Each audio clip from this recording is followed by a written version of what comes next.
Hello everybody, ching ching ching, not much of a ching. Welcome to day 2 of 3 as I show you some of my photographs and talk about them. Don't often do that. This is 𝗏𝗏 in Paris and I hope you're doing fine. Hope you've had a nice Saturday. Some of you it's only on the west coast of the States, it's only midday. So happy midday to you. And for others, in the Eastern Europe and India and stuff, it'll actually be getting on towards midnight and even more. Australia, I think it's already 5 o'clock in the morning or something like that. Funny place to live, isn't it? Living at 5 o'clock in the morning. So, welcome and say hello if you'd like to.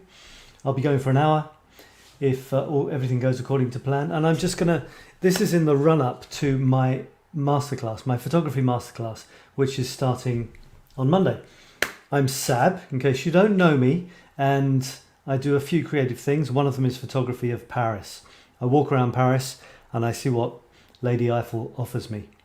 And she often offers me a lot of nice stuff, and I publish a photograph every single day and a text that goes with it. And I realized that when I was looking around for an idea to do a tiny bit more sort of promo for the masterclass that's starting on Monday, I thought, what shall I do this time? And I thought, I'll just look at my photographs like I used to do in the old days. I used to have days on a Sunday, I think it was.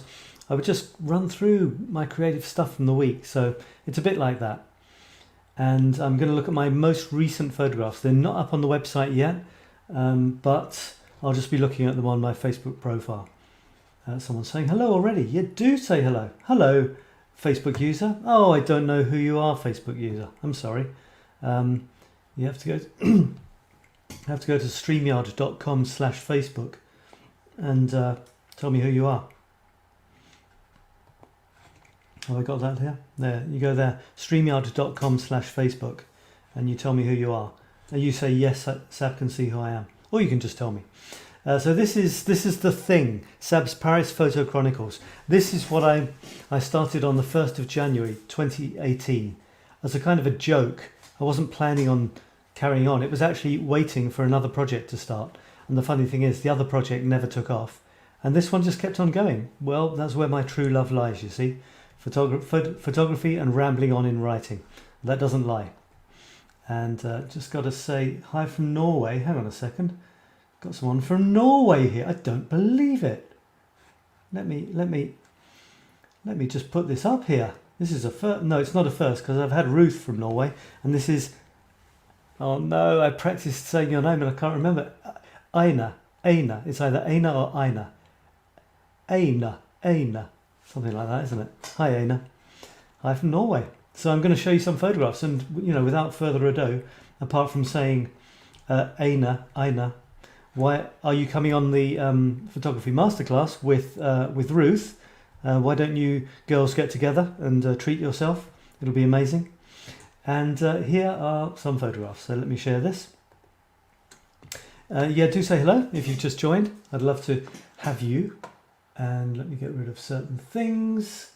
Get a bit more screen real estate. There we are. So this is my Facebook page.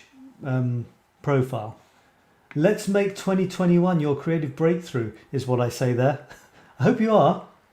So I'm just going to chug through here and you can see various stuff. This is like this is a painting that I did recently for somebody.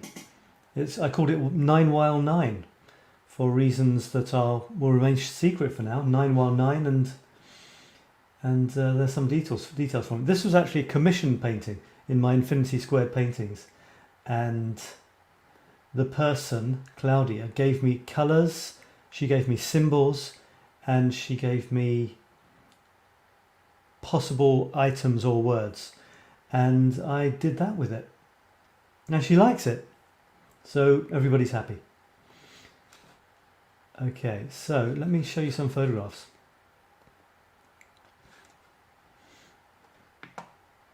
This is today's photograph. I've got a frog in my throat. I'm waiting for my tea to cool here before I can drink it, so I'm kind of struggling. Yes, I'm just going to go through them. This is today's photograph actually, and I was just wandering down the street the way you do towards. Well, it was actually in 𝗤𝗛𝗥𝗓𝗏, so Austerlitz train station, and you know, you've got standard humans and passers-by, passengers going past heavily armed guards, and in a future, a couple of days, no, in fact tomorrow's When Lady Eiffel Smiles, it'll be another photograph of literally just a bit of a soldier and the barrel of a gun. And I started saying, welcome to Paris. This is where I'm going to be offering my Paris retreats next year for photography, for writing, for life transformation. And I realized that it wasn't a very good post, maybe, to put information about my Paris retreats over the barrel of a loaded gun. Anyway, it is what it is. I can't predict what Lady Eiffel is going to give me, either in pictures or in words. And what do you do when you've got something that you really don't want them to know that you're photographing them? You know, they might not react very well. And yet I wanted the photograph. So I sort of strolled by them. This is the beauty of smartphone photography. I strolled by them, you know, playing with my phone the way you do, phone in hand, click, click, click. And I got this. I mean, I got more of them. I got their faces and stuff. But to be honest, that's not that interesting. For me, photography is very often one of the most powerful tools in photography is contrast. And what better than someone in blue jeans and a pink top going past someone in full army gear. Because I was taking it as I was moving, it was a bit blurred, but that's just an excuse for me then to take it even a further step away from reality, as I try to do with my photographs. And, you know, I played with it a little bit. So it's sort of anonymous, you know, that it's a symbol of a soldier and a symbol of a passerby, which is what I want, you know. I don't know if you've heard me say this before. My objective is to create images which are halfway between grim reality and a kind of fantasy dreamland. That's my objective. What's yours? There's the text. Are you one of the good guys or one of the bad guys? Do you have bigger, better guns than I? Would you like to shake things up or keep them the same around these parts, partner? I won't read all of that. We need more photographs. Who's saying hello? Alice from US. Hi, Alice from US. Alice from US. You normally come up as Alice, I think. I see there are runes in your painting. I, Aina, am a shaman and I do magic with runes. Do you? Well, would you like to come and do some magic for me? I can think of a few things I'd like. Yeah, there are some runes in my painting actually. Yeah, up in the top left. That's a close-up of them. And I'll tell you what they are. They're actually, you know, roughly the lady's name that I did the painting for. She's called Claudia, and that was kind of my interpretation of Claudia in runish symbols. This was yesterday or the day before yesterday. There I was walking along, as I do in Paris, and this is a particularly impressive tunnel. It's at Aubert, RER train station, Aubert and Opéra. And they've got this long walkway with these bright red, but you notice it's not like 100% red. You've got the red, then you've got the panels with the lights, then you've got the red on the sides. There happen to be posters on the walls which weren't horrible advertising posters. It might be, but it doesn't seem like one.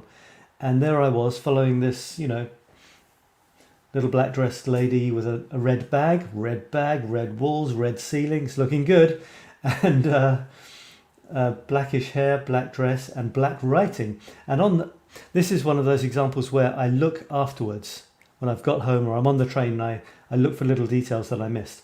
And I had a few of this, obviously. I was walking behind her and I got a few of them. And this one had on the wall there, it says, Parlez-moi d'amour, allez hop hop. Parlez-moi d'amour, allez hop hop hop.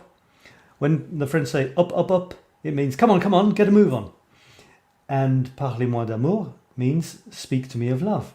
So speak to me of love. Come on, come on.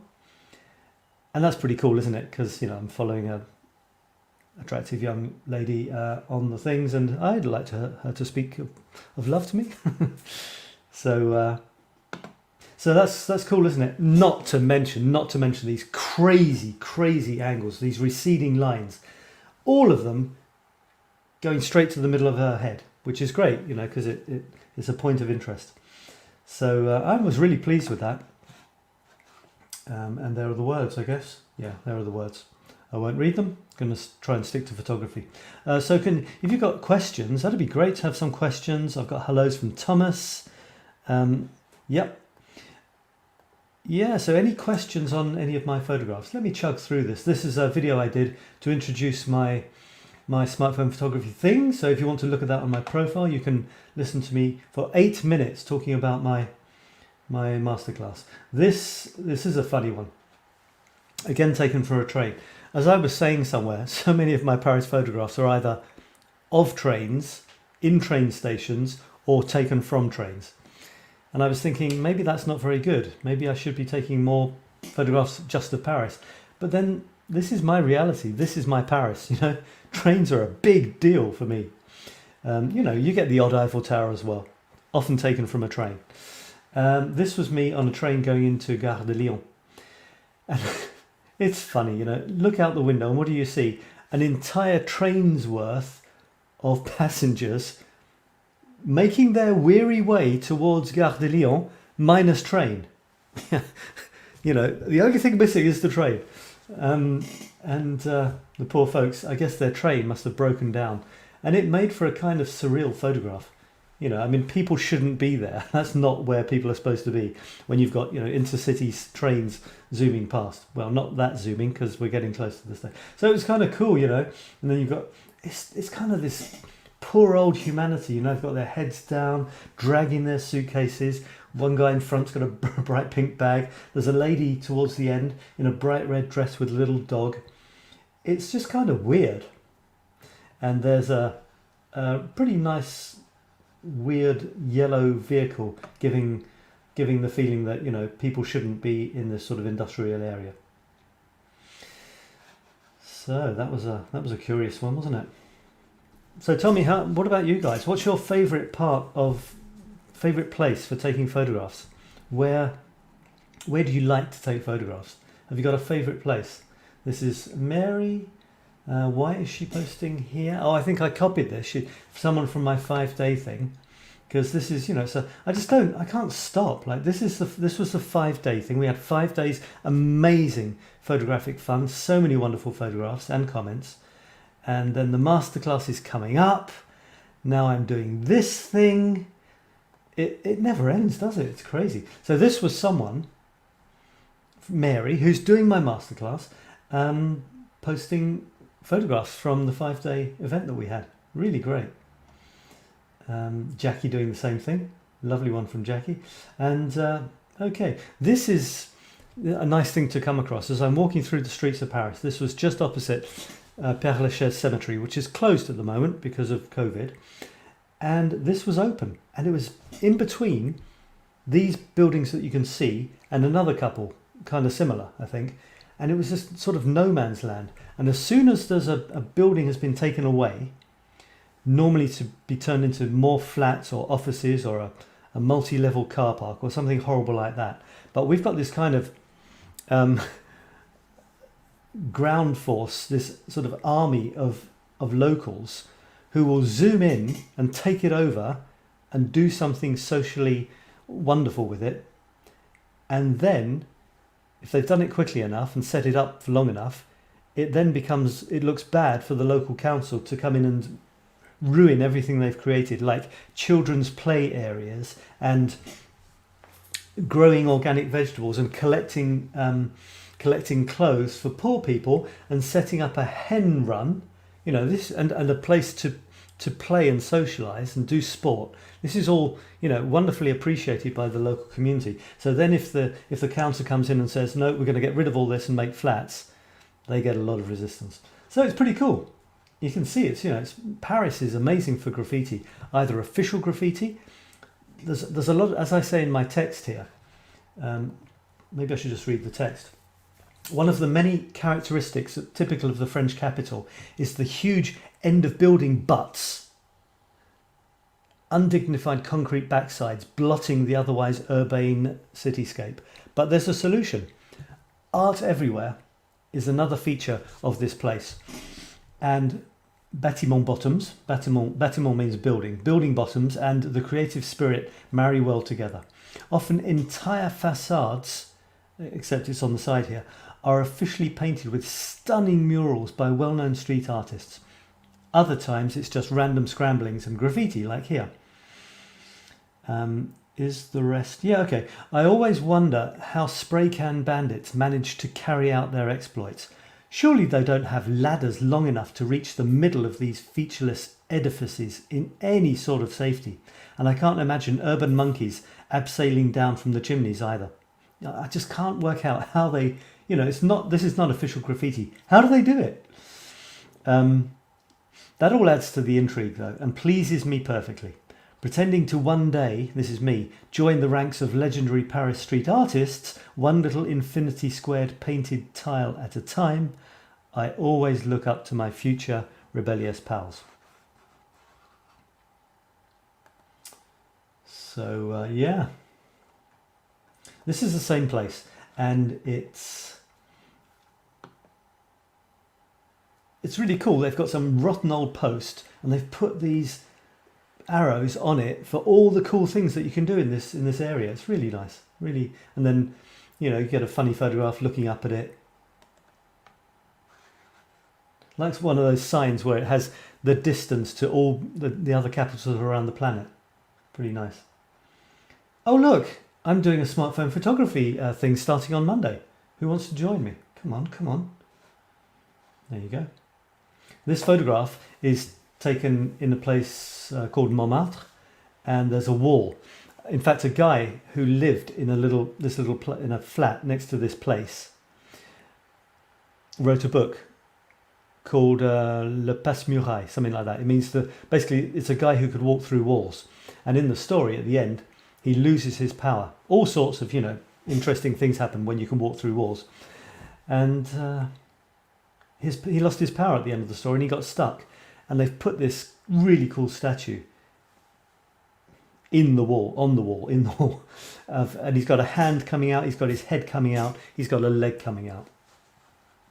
So that's the story of that photo. Well, it's not quite the story because someone is part of that photograph. And I know who it is. This is the thing with photography. It's not just about taking the photograph, is it? It's about being there. It's about the people you're with. It's about what you're going to remember later. And someone who's coming on the photography masterclass, forgive me for mentioning it, but I'm going to. Was it Mary? Said, she posted a beautiful photograph and said, I realised I wanted to look back at some of my old photographs and enjoy the memories, and I realised that I wasn't happy with them. She posted one that was really nice, like a silhouetted figure and a couple of dogs against a sea sunset. And she said, you know, I realised I wasn't happy with them, and it's a shame if you're not happy with the photographs you're taking as memories. So that's a great reason for trying to make your photographs better, because you'll enjoy your memories more. You know, I mean, I know exactly who this person is, who's putting her hand up there, and, you know, the things that happened. There was someone on a photo tour, and Montmartre is one of my most popular photo tour places. This is one of those strange self-portraits, perturbing self-portraits. And I'm currently trying hard to give up milk products because they're not good for you. They're for baby cows, folks. But I've drunk milk all my life, you know. So that's a bit of a challenge. So yeah, this is my project, my perturbing self-portraits project, showing myself disintegrating over the years. And the scary thing is, I can now see myself disintegrating because I started many, many years ago. And if I ever compare then till now, apart from having a lot more hair then, you know, it's that's part of the sweet irony of life, isn't it? Doesn't go on forever, and I'm enjoying it. This is one of my ways of coming to terms with that and enjoying it while I'm here, taking funny photographs. This is an aspect of Paris which you don't often see. I'm a Paris photo chronicler, if I have to give myself a label. And that means I go into Paris and whatever Paris offers me, I accept. And very often they offer me what they call SDF, which means sans domicile fixe, which means without fixed abode. And I don't know if this the guy with the cup here is of fixed abode or not. You know, there's a good chance he is of not fixed abode. But you know, you often see this. And I thought it was actually quite an interesting photo as well, in the sort of automated line 14 with no driver, deepest metro in Paris, and this very sort of industrial, not industrial, but technological landscape, you know, with all the metal bars echoing the shape of the train, kind of. Actually, no, that's more British undergrounds are more tunnel shaped. French undergrounds are actually still pretty square. Yeah. No, that's pretty cool. I like it. You know, all the concrete and stuff. I love the sort of it's sort of inhumanity. You're in this kind of monster constructed by man, and every now and then there's a hint of humanity. The humans, the human in trouble, and on the other side of this line, actually on the left, is actually a tiny bit of greenery that they've installed to try and make it less like you're living in a machine. Sunsets overlooking the ocean. So I don't know who this is, Facebook user, I'm really sorry, but that must mean that this, maybe it's Aina, who is saying that you love taking sunsets, because Ruth told me, Aina, I'm really annoyed, I can't remember if it's Aina or Aina, said that you are an expert, you're a master at sunsets over the ocean, and she was pleased that you'd taken a sunset through something for the 5 day thing that we did. My friend Aina told me you are sending live now, so I will paint to your voice. Oh, paint away, Ruth, paint away. And I'm still waiting for you and Aina to come on the masterclass. You can join up now. I'd like you ladies to come along. Just say yes. It's really wonderful that you paint to photographs. That means my photographs and my voice become part of your painting, and your painting become part of my reality as well. You know, says Alice, I love lamps. Do you? I didn't know that. Why didn't you tell me that before? I'd have done more lamp photographs and taking pictures of quaint buildings and streets in Europe. Okay, well, next time you come, we'll find some more. Love how you smile and look at the side in this milk shot. Yeah, the milk shot. I did one, I'm not sure if this was part of my photography masterclass actually. I did another one of me looking in a reflective kettle, looking equally silly. And it's Aina with the sunsets. Yes, of course it is. Aina. Right, let's get more photographs. I don't think I'm giving you enough photographs here. Jean, talking about all the wonderful photographs she took last week. This is what I was telling you about. It's the same metro line that I just showed you, and they've installed this tiny little bit of greenery on the other side of the metro. You can't get to it, and a friend of mine said that it's a bit pathetic, but I kind of like it, you know. And it's funny that it's like there's some sort of hidden forest or something behind this. This is me in the trains, you know, taking photographs. You might think, what is the point of this? But for me, this is street photography. This is capturing slices of life. Here's an interesting one. I think all my photographs are kind of interesting, otherwise I wouldn't publish them, but, you know, it's amazing, isn't it, what Paris can offer up. They can offer up a beautiful autumn leaf, or they can offer up someone in real difficulty on the streets, or they can offer up Muslim mannequins. You know, I never know what Paris is going to throw at me. So here we are, Muslim mannequins. So it's a pop-up stall in a train station called Rosa Parks, relatively new train station. Rosa Parks was the I don't know if you're supposed to call them black or coloured, or I lose it. I don't like colour. I don't like these words. I'm not, I don't like being called white. I'm not. I'm some sort of pink colour. So anyway, the First Lady of Colour, I think, is the term we're supposed to use now, who refused to stand up from only the section of the bus that was for white people, something like that, and this sparked, I can't remember what it sparked, but it was a very, very significant event. Anyway, that's the name of the train station. So Paris has got a train station called Rosa Parks Station. And this is a pop-up stall for, is it hijabs? I went on a huge discourse about whether you get lesbian Muslims or Muslim lesbians or not. I won't go into that right now, but yeah. Trying to find the hijab, a pop-up hijab store. Why not? It doesn't matter. I don't mind. I'm a foreigner in this city. It's anyway. Now this compare this one.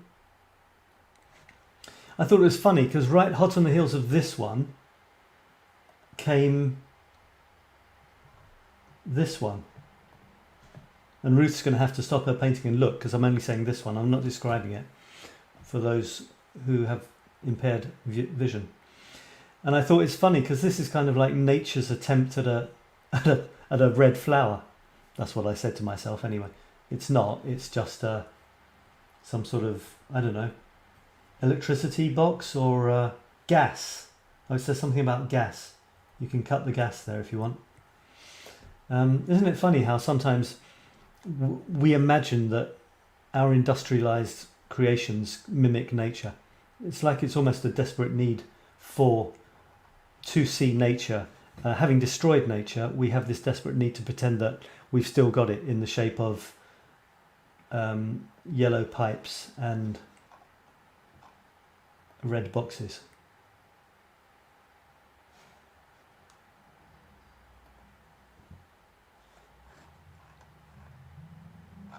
This is a good example of getting low down and shooting up, which was one of the themes. It was the very first theme of the 5-day event that I had. This is a nice colourful city view, isn't it? Of the bins. 3 bins. The white one, you throw anything in there, and the other 2 are supposed to be for recycling. The yellow one, anything that you don't want to throw in the perishable stuff one, the white one, and that isn't glass. The green one's for glass. I like this because there's so many colours. There's white, arguably a colour, yellow, green, blue, pink, red in the distance, and the only thing that's missing, as is often the case, guess, look at my face now, not my face though, the thing below it, purple. Purple is so often missing in an urban landscape. I looked a few months ago, for some reason I was looking for purple pictures, pictures with purple in, and I looked through like 3 years worth of my Paris street photography, and I found about 1.5 pictures I could genuinely say had purple in. Isn't that weird? What's the deal? I love purple. It's my favourite colour. More purple in city centres. That's what I say. I mean, you could have flowers and stuff, but I didn't happen to have taken photographs of any purple flowers in Paris. What's your favourite colour, everybody? And how does it make you feel? There's a nice topic. Your favourite colour and how does it make you feel? I like purple because for some reason I associate it with magic and woo, mystical stuff, witches. I've always loved purple. What's your favourite colour? And do you actually try to get it in photographs, or is it just by chance? What's your favourite colour and what does it evoke in you? What does it conjure up in you? Ruth says, I use purple a lot in my paintings, and blue, purple and blue, gorgeous. I mean, I love all colours. The colour assignment that we had for day 3 or 2 was great. So many beautiful colours. There was some colour combination, I think it might have been Alice, that said a colour combination I'd never thought of before. It was something like turquoise and yellow or something. And I thought, yeah, that is beautiful. I don't use much purple in my paint. I claim that it's my favourite colour, and yet I don't use it much in paintings. I'm going to have to rectify that and put a bit more, inject a bit more purple into my pictures. Alice, wake up, wake up. Here we go. This one's for Alice. Lamps, lamps. Excuse me. I don't think we went past this, did we? Alice, we went past one of the two most narrow streets in Paris, which was called Rue du Chat qui Pêche, something like that. The Fishing Cat Street. And it was a bit like this, actually. Although this is not at all narrow. You've got cars going down this and everything. But those two lamps are a little bit like the effect you get in that passageway. And this is interesting because you've got the old, it looks like an old Place de la Concorde sign. It doesn't look in very good shape, but that might be because of my special effects. But above it here, is an extremely old one. I mean, many decades old. From the time of Louis XVI. This place, Place de la Concorde, with the obelisk and everything, it changed names quite a few times. And it's kind of ironic because at some point, you know, there was revolutions, counter-revolutions, reformations, restorations, empires, republics. You know, Paris has had them all. And at some point, this plaque, which happens to be the plaque which has remained, funnily enough, was when they called it Place Louis XVI, Louis XVI, I think it is. And kind of ironically, this place is where he lost his head. So there's a kind of double memory there. The plaque and the place where he lost his head. Thomas says, purple means depth to me, meaning and touching me, touching my soul, myself, and so much more. Interesting. Yeah, I wonder what it is with purple, you know. Maybe I sometimes think that it's interesting that it hardly ever occurs naturally in nature. Maybe that makes it even more magical. Maybe that's why. Thanks for that, Thomas. What about anyone else? Okay, let's move on. Must be about halfway now. Yes, we are. This is a funny one, Porte de la Villette, and it's a sign on a wall, and behind the sign are footsteps walking up the wall, boots, and there's a tyre mark which has gone across there. I love it. It's just a random wall, and yet someone had the idea. I love it. There's a double thing that you often see in Paris. Someone has a crazy idea, an artistic idea. That's part one. Part two is they manage to get it accepted that they can actually do it. And this often happens. There are crazy ideas which got accepted because, you know, you can have the idea, but that doesn't mean people are going to say, okay, go and do it. And there it is, a tyre mark and boots walking up the wall. I don't know if that's appropriate for Porte de la Villette. They've got the City of Science and Industry, which isn't particularly artistic, but they do have artistic. There's also a place called La Grande Halle, or maybe it's just La Halle.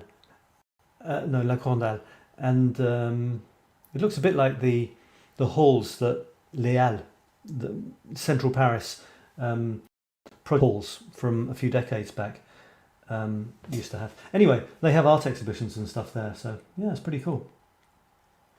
It's a pretty minimalist photo, actually.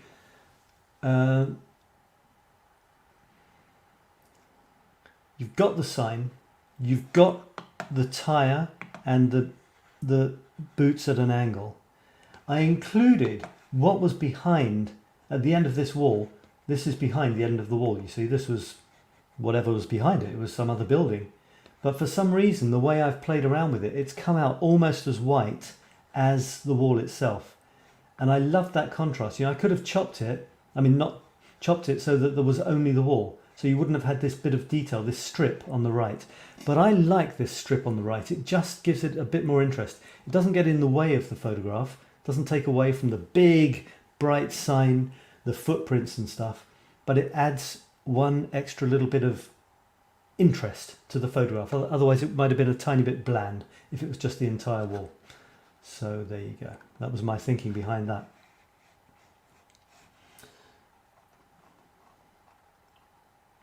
Oh look, videos, 5-day fun videos. I'm doing videos for everyone who contributed, haven't finished them, everyone who contributed to the 5-day event at least a few times. I'm doing videos of some photographs that I like. Here's a cool one. It's one of my perturbing self-portraits.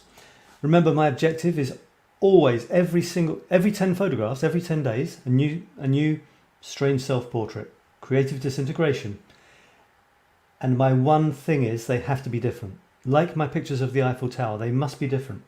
You can set this as a creative project for yourself. If you've got a landmark building or even anything at all, maybe make it something reasonably interesting, for you at least. Doesn't matter if anyone else is interested, unless you want them to be. Anyway, ramble. Here's me in a train station, funnily enough, on the platform. If a train went past me, you'd see it behind me. I am taking a photograph. Can you see what it is? I'm taking a photograph of the inside of a lift. The doors have just opened, and that's the inside of a lift. And there's a mirror at the back of it for some reason, which gives a darn good photograph, doesn't it? I tried to hide my camera a little bit against my black jacket because, it's a bit touristy, it's a bit snapshotty if you can see the camera. But I decided still to look down, not to look up, and there it is. There's the mask, there's the fat Sab at the moment. And, it's a pretty wild photograph, to be honest. Pretty crazy.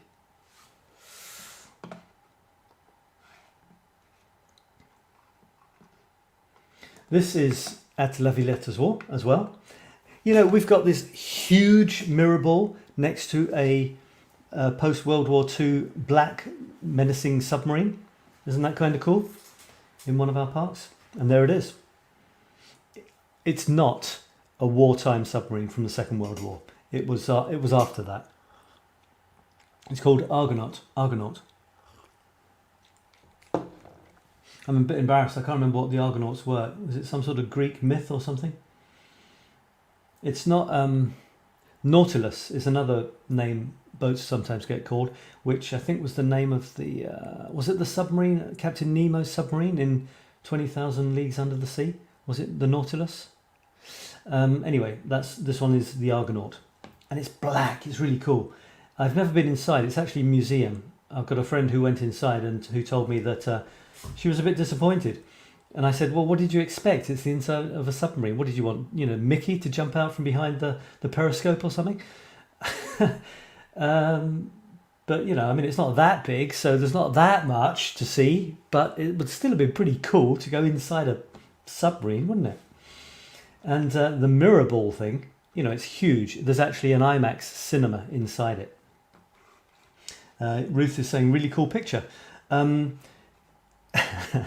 I don't know which one you're talking about, but it could apply to any of them, couldn't it? I'm just joking. So inside this mirror ball is, maybe you're talking about the lift, inside the lift. Yeah, it's pretty cool, isn't it? I wasn't actually inside the lift.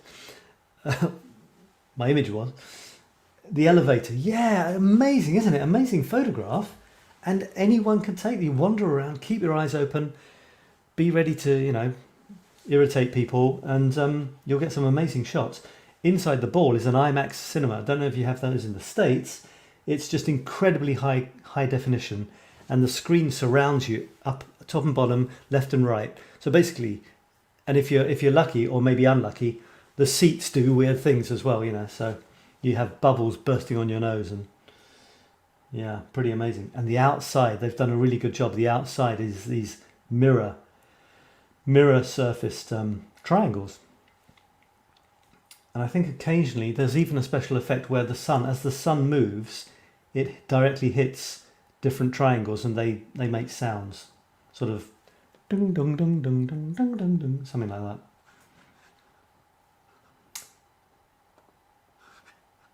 So let's keep it going.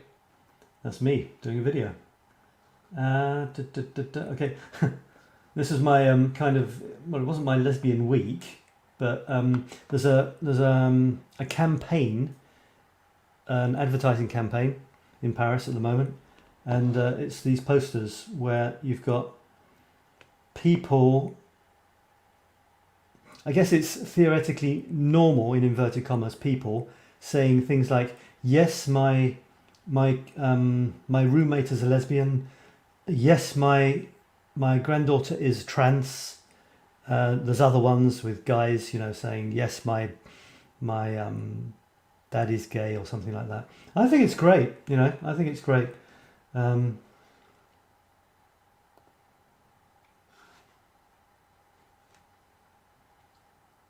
Anything that lets people do their own thing, you know, be themselves, as long as it doesn't worry anyone else, well, that's great, isn't it? This is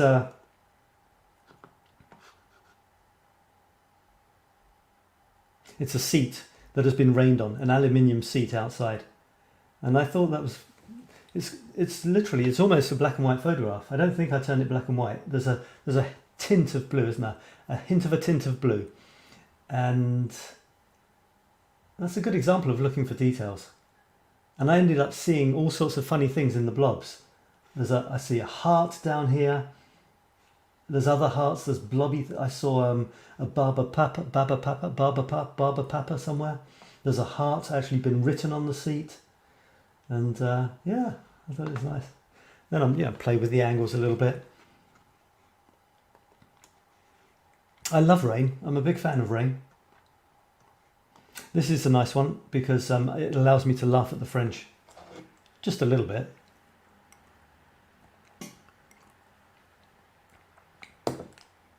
There's a very famous Belgian cartoonist, and he created a character called 𝗏𝗏, the cat, who gives these kind of pithy observations. There's one here, it says, "You are here." He's looking at a map, and I've always been amused when I see a dot on a map and it says "You are here." You are here. And he says, "News travels fast." And I did a series of paintings, actually. I did it in French, "Vous êtes ici," with an arrow and a dot. And then another part of the painting, I wrote things like, "Did you realize?" Or, you know, "Tell me something I don't know." You know, "You are here." I know I'm here. So that's quite funny. Anyway, the thing that my slightly irreverent sense of humour spotted is that it's on the Champs-Élysées. They've done it in English. Bravo, you know, for the tourists. But they've translated it French style. Do you know who is le cat? They've put le, they've put cat. The only French word is le. Okay, all right, they've left le. Why not? To give it that, you know, little French flavour, certain je ne sais quoi. But they haven't translated it correctly, because we don't say "Do you know who is the cat?" We say "Do you know who the cat is?" And haha. Next, this is at Place de la Concorde. It's the same place where there was the sign of Louis XVI, you know, where he lost his head. And this is wonderful for someone who loves Paris curiosities. It's an extremely rare example of the old numbering of Paris. Because right now we associate Paris with millions of these blue plaques with a white number on. For the street names, for the street numbers, the house numbers, that's normal. There are some blue plaques with white writing on which are rare, and they say things like "gas on every floor," water, and then there's a really rare one, "water and gas on every floor." In fact, it says "gaz à l'étage" or gaz et eau sur tous les étages, something like that. And I've spent many times walking around Paris with my head up, craning my neck, looking for a plaque that is very rare. You know, whatever. And this is one of those things. This is a very rare number. Number 6, and there's others. There's a number 8, I think, number 4 in a different style. There's there are a couple, 2 or 3 houses in Paris. They're interesting houses. They're sometimes quite characterful in their own right, but they will have a huge number, a big, unusual number above the door. Not necessarily like this. It might be completely unique, and you know, most people, they probably don't notice or realise or whatever. And in the old days, there were quite a few closed houses It's what they called them in French, les maisons closes, which means brothels. And they would let passers-by know that they could come in and have a bit of fun if they wanted by having a distinctive number. And there's 2 or 3 of them that still exist in Paris. I mean, not... well, okay, that's another story. Legally, there aren't any, right? But there is a phenomenon in Paris, and there's a lot of these. Can you guess what they are? They're Asian massage parlours. Wink, wink. I think we know what goes on in quite a few of those.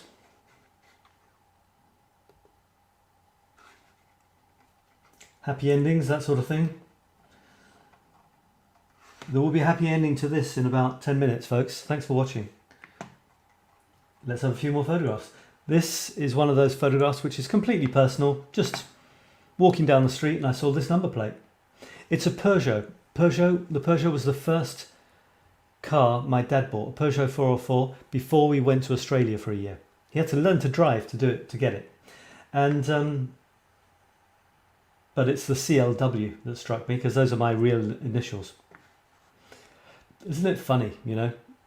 You see your initials on things as though they mean something. CLW. It's the sort of thing I did as a kid, you know, I'd spot my initials, and there I am as an adult, still doing it. Desperately, yeah, desperately trying to have the idea that I am a real person, that I actually exist. This was on the gardens next to the exhibition of the Le Chat. Cute little sparrow. I like sparrows. I've got a special relationship with sparrows. This one actually popped onto my hand. You can't see it here. Popped onto my hand at one point to get a bit of crepe that I'd stolen from my son. And the sparrow took it and then ended up not really liking it. I think it's a bit gluey. It's not what it was expecting.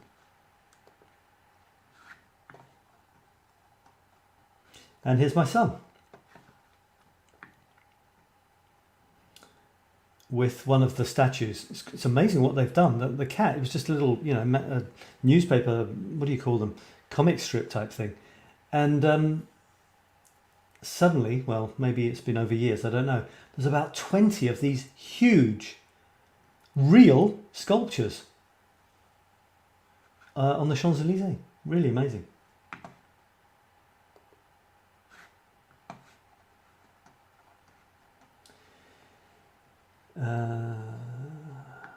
I love combining posters with other things, and this is a good example. I've combined some. I'm in a train. I think I'm inside the train with the door closed, which gives me reflections back of shooting out of the door. It gives me reflections back into the train, and also what's going on outside. This poster was going on outside, and there was a guy going past with a mask. And there's kind of double reflections of the train itself. And there's even my hand in the bottom left. Is it my hand? Might be my hand, might be somebody else's actually. That doesn't look like my phone. So I love this sort of mashup of various different things that you can see. In case you're wondering, this says his... well, actually, it could be, in French, it could be masculine or feminine. I can't tell because the gender of the word before the noun takes the gender of the noun, not the person. So it's either his or her, skin, heat or warmth. I feel everything. Can you guess what it's an advert for? Condoms. You'd think that Paris is only interested in sex, wouldn't you? The way things are going. One of those pop-up exhibitions, I'm really annoyed. I missed 2 pop-up sculpture exhibitions. I could really annoyed with myself. This is one statue I didn't miss. It's actually a sphinx. It looks like a cat.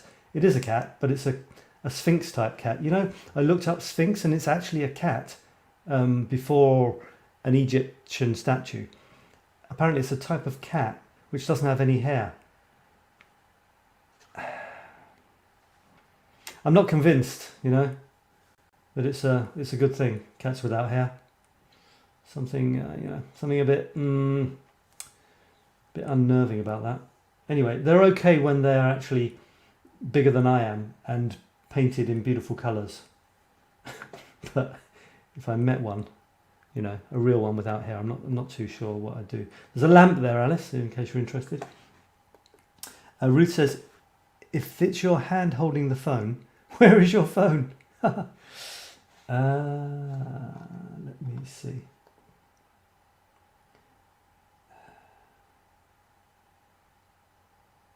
I don't know. Hang on. I don't know. I don't know what's going on. You see, there's this thing here. You know, there's a funny thing with black phones. They sometimes, if you're taking a photograph of something reflecting you with a black phone in your hand, it sometimes doesn't come out, as we noticed on the, was it yours, Ruth? On the,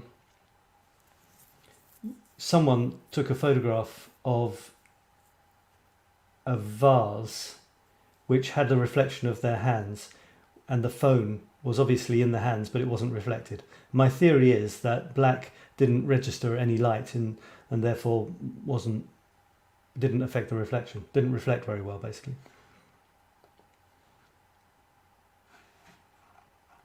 Curiouser and curiouser. What's this? What's this? Oh, this is me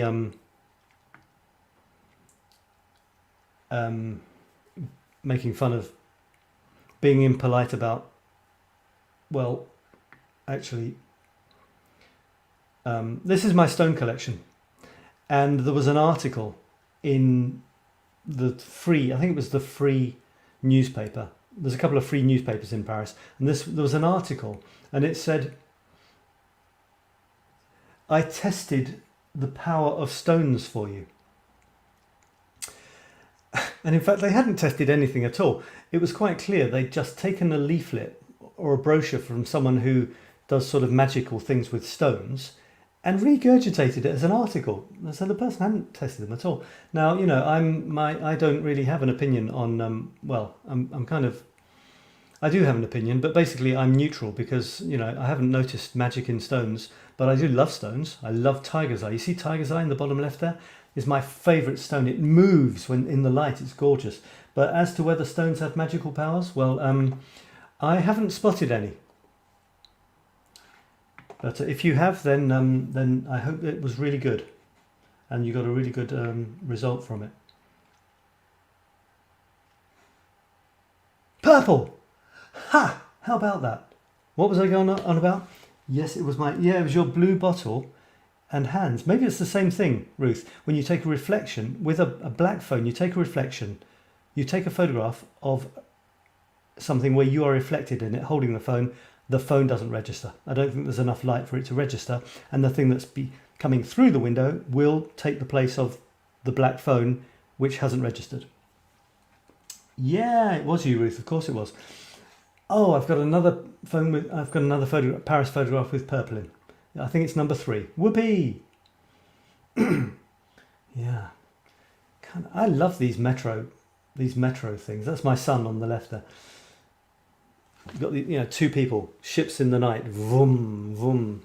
Nice kind of effect there. Bit of an angle, crazy lighting, reflections. In Paris, they often have one arch for the 2 lines going each way. Hang on, is that right? Yeah. Yeah.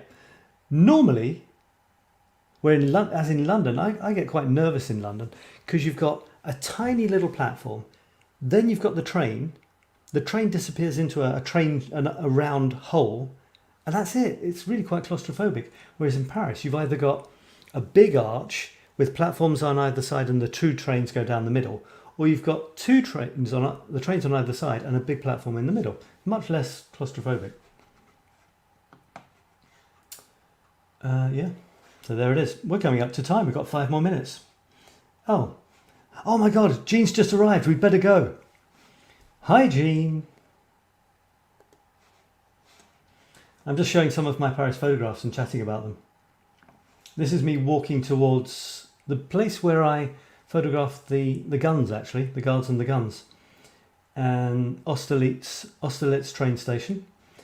And it's got this strange thing where the metro actually goes overhead on a bridge into the wall of the station. It's quite strange building.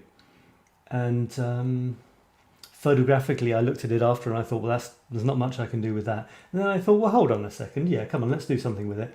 There was this line of bollards zooming into the middle of the thing. You've got the metro going overhead. You've got the line. You've got this leading line going from the top right corner, leading in towards the metro. And if you notice, there are actually two metros. One is crossing the other. So there's another little bit of added interest. And finally, you've got a bit of humanity. You've got someone in the bottom right checking their phone with a mask on. You've got a shadow just behind them going into the distance. You know, it gives you the feeling of humanity moving around. And on the left, you've got other people walking back and forth. So I ended up quite liking it in the end. Whereas at first I thought it was a bit crap and there was nothing to do with it. And then, you know, jollify it, sabify it a bit, and hey presto, you've got a photo of the day for what it's worth. Muted, I was going to say muted colours, not exactly muted, but there's only really yellow and green, isn't there, in that photograph? With the brighter bits are orangey red. Orangey red on the cones, orangey red on this sort of building stuff, and orangey red on the line going in to this background of green and yellow buildings. So yeah, I do like it actually. Green, yellow and dashes of red. How are you doing, G? You love the metro photo. Thanks. Nice to hear it. Jean, you can come back on the... this is the last weekend before my smartphone photography masterclass. You can come and join some of your old friends and some new ones if you like.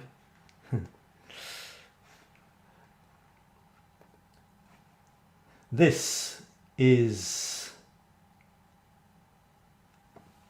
I love this. It's actually a real Paris curiosity. It's one of those secrets. There are many, many secrets and curiosities in Paris, and this is one of them. It's actually a tiger that was a victim of the liberation of Paris in World War II. If you look down, there's a blue spot on the tiger there. If you look if you go down towards the left there, you can see a dent. It's a hole. It's a bullet hole. And there's another one further down. It's a bullet hole in the tiger statue of during the time that they were fighting in Paris to be liberated.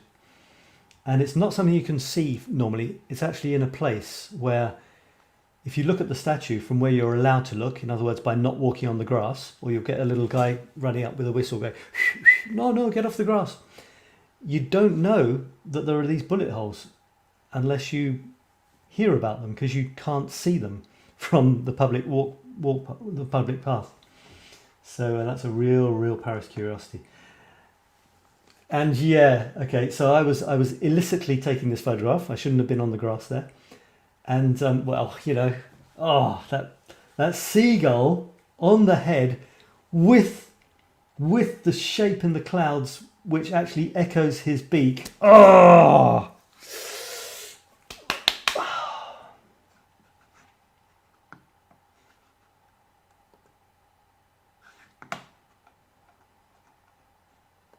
This is my local, one of the train stations on the way into Paris. So it's quite funny. It's some sort of graffiti, and it's kind of against probably anarchist slogans. And they put class wars instead of Star Wars. They put class wars with all the stars and stuff. Talking about the empire, our empire, join us for the rebellion, something like that. There's a lot of this sort of stuff in Paris. Anti-establishment stuff. Paris is the sort of capital of... Basically, Parisians are revolting quite often. They're in the streets protesting about this, that and the other. They love it. It's their national sport. Striking and demonstrating in the street is one of the French national sports, for what it's worth. I love it too. The bird on the tiger statue with the amazing sun and clouds in the background. Thank you, Jean. Thank you, Jean. You may come again. Yeah. I mean, yeah. I'm pleased. The rather dodgy looking dude going by as well. That's all part of it, isn't it? Funky angle. Okay, just a few more minutes, couple more minutes. I'll say bye-bye now. Guys, if there's anything you want to say it. And I'll just show you 2 or 3 more photographs. This is in the Jardin des Plantes, so the plant garden. And Paris parks, they're not huge, and yet there's so many funny little things. This is the cutest little house. I think it's where the gardeners keep their tools. And yet, I've got my son phoning me. Probably wants to know if I'm going to see him tomorrow. That's Leo. Leo. And in the middle of the central thing, tucked away, is this cute little house. Maybe where the gardeners keep their implements. But it's so cute, isn't it? It's almost fairy tale-like. The round windows, the red door and the red frames on the windows. So cool. So I tried to make it a little bit fairy tale-like. And here's another one. Same garden. This is one of those outdoor exhibitions that I didn't miss. I'm so annoyed I missed it. Anyway, there's this exhibition of about 5 enormous, gigantic statues of animals. There's about 3 of... There's bears. There's a honey bear. There's a polar bear.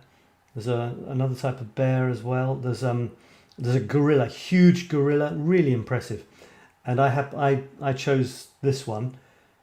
The tree is actually a special tree. It says, well, I'm not joking, it's official. Look, it says, there's a sign saying that it's a remarkable tree. Arbre remarquable. It's a remarkable tree. It's official. And it says, so this tree has received, it's like it took part in, one of those games shows, and it was a worthy runner-up. This tree has received the official recognition label of being a really remarkable French tree. And by the Remarkable Trees Association, by the looks of it. And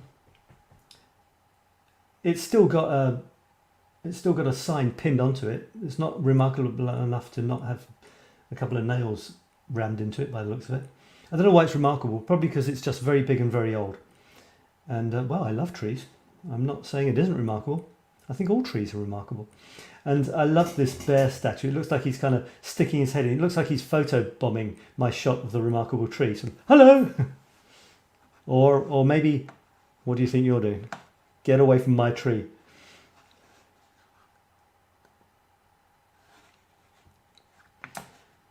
Time for 1 or 2 more? No. What shall I show you? There's another one in that series. A silver-backed gorilla with a bear behind her head, you see. She's walking past as this gorilla is shoving his buttocks in her face almost. Good grief. Whatever next. There's a mighty pair of buttocks, isn't it? And, I think I'm going to stop there because I could go on forever. Sometimes I just take people sitting on the train. Which is what I'm doing quite a lot of the time. Right, folks, that's it. I'm just going to finish with a little bit of blurb. You can guess what it's about.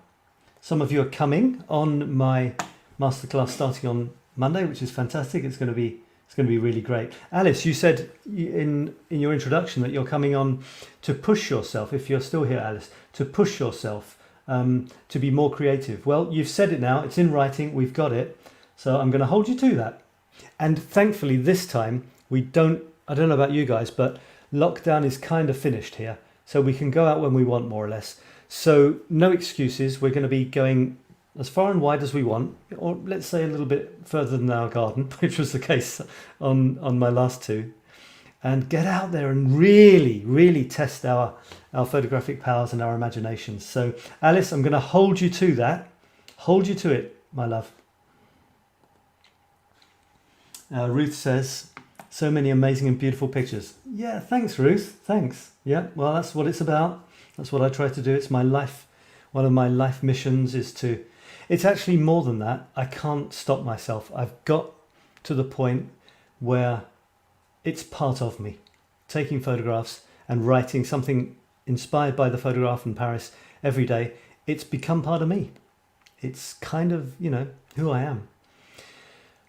I'm trying to do the same thing with my painting. I'm trying to get painting to be a daily thing where I can't not paint every day. I haven't quite got there yet, but I'm pretty pleased with the photographs because it's just, you know, I equate creating and photography with an appreciation of life. It's my way of really appreciating life, you know. I don't go to church, but I kind of do. I go to my church's parish and you know, just seeing what life offers me. Okay, everyone, that's it for today. Thanks ever so much for watching. Yeah, I will just throw this at you one more time. This is what's starting on Monday. This year, make your smart... I think it's the only one I'm doing this year. So this is it. You want to be with me for 9 amazing weeks. This is it. This year, make your smartphone photography sizzle in 2021. My unique masterclass starts on Monday. Join me. Go to infinitecreativitynow.com/photo. Here's another one. All of these photographs that you see here are of course taken on my little smartphone. From sad snaps to incredible images. You will be taking incredible images. That says that it starts now. Above it says turbocharge your photos. This is another one with my puppy and the little guy who photobombed my thing, or was I maybe I was photobombing his meadow, I don't know. We create, we share and we learn. And that's it. It's nearly dark. If you've just joined, sorry, we've just finished, but I appreciate you. You've got comments as well. Ruth is saying, can't stop painting every day. That's fantastic, Ruth. You know, someone who did my Infinite Creativity Now masterclass from January to April, actually more than one person, developed a creative painting or sketching habit. And Alison, who is coming on the masterclass, is one of those people. She now, this wasn't even her main project, she just got in the mood by doing little sketches every day. She now can't stop. This is part of her. It's great. So I'm really excited about what she's going to do in the photography as well. Lovely lady, Alison. Okay, well done. Yeah, go Alice, says Jean. Go Alice, exactly. And go Ruth. I'd love to see, you know, a bit more of your painting. I don't often see much, so I'd love to see what you're up to. Do have a group called Infinite Creativity Now, where I want to encourage people to contribute anything, including photography and writing, but, you know, probably artistic stuff. But I must admit, I've had difficulty keeping it going because I've been focusing on the photography and other stuff. Okay, thanks for watching. There'll be another of these tomorrow. Have lovely evenings, afternoons or middays, and I'll talk to you again very soon. Bye for now. Happy snapping.